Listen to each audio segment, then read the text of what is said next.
L'idée qui est assez courante, c'est qu'on ne peut pas accéder à l'édition sans être doté d'un gros carnet d'adresses et de pistons très efficaces.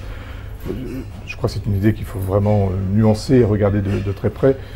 Et peut-être aussi essayer de savoir de quoi précisément on parle. On confond souvent piston et vedettariat, déjà, c'est un premier point.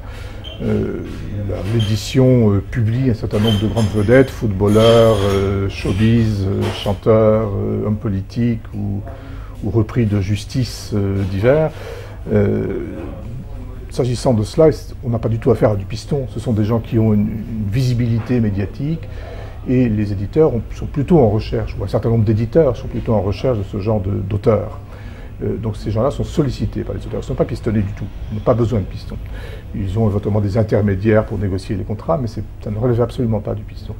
Le piston suppose qu'il y a un intermédiaire qui arrive à convaincre un éditeur qui n'en aurait pas très envie de publier un texte qui ne l'intéresse pas beaucoup, voire pas du tout. C'est tout autre chose. Et cela, je crois que c'est effectivement quelque chose de très très rare. Je ne dis pas que ça n'existe pas. Il peut arriver des situations où un éditeur est intéressé à publier le fils d'eux ou la fille d'eux pour faire plaisir à telle ou telle personne dont il attend en retour quelques services. Bon, pas être naïf, ça existe, mais c'est quand même quelque chose qui se compte sur les doigts d'une main, deux mains maximum. Donc il ne faut absolument pas en faire une règle. Il y a beaucoup de confusion autour de cette idée de piston. Ce qui, je crois, est tout à fait opérant, c'est le fait que pour éditer, il vaut mieux connaître les éditeurs. Pour être édité, il vaut mieux connaître les éditeurs. Ça ne veut pas dire être pistonné, ça ne veut pas dire être copain avec eux, mais connaître leur catalogue déjà, c'est sans doute la première des conditions. Et cette condition première, elle est très souvent négligée par des auteurs candidats à la publication, qui ne prêtent pas le soin suffisamment de regarder ce que publient les éditeurs auxquels ils s'adressent. Donc, qui se font refuser très souvent, la très grande majorité des cas, c'est vrai, mais en partie par défaut de connaissance des catalogues. Alors, à l'inverse, des auteurs qui ont fait cette démarche-là de prise de connaissance des catalogues, qui connaissent un peu les sensibilités des éditeurs et qui font le tri donc, dans leurs envois, ont sans doute beaucoup plus de chance. En fait, la différence entre ces situations successives, c'est la notion de professionnalisation.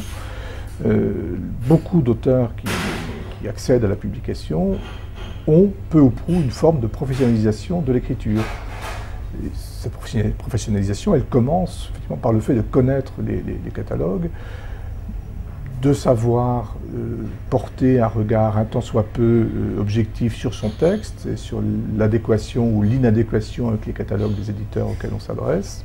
Cette idée de professionnalisation, on la retrouve dans la sociologie des auteurs. On sait que à peu près la moitié des auteurs qui arrivent, qui entrent en littérature, sont des gens qui, de près ou de loin, touchent à l'écrit.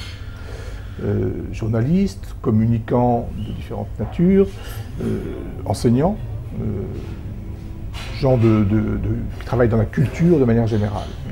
Donc 4 catégories qu'on peut rassembler dans un vaste ensemble où on a affaire à des gens qui sont un peu des professionnels de l'écrit. C'est quelque chose qui est extrêmement important et qui explique la différence. Des gens qui sont totalement hors circuit de l'écrit, qui méconnaissent à la fois les attentes des éditeurs et les usages, ont toutes les chances effectivement de se faire refouler et d'en déduire, et c'est là où on revient à notre point de départ, qu'on accède à l'édition que par piston. Non, on y accède aussi par professionnalisme, entre guillemets.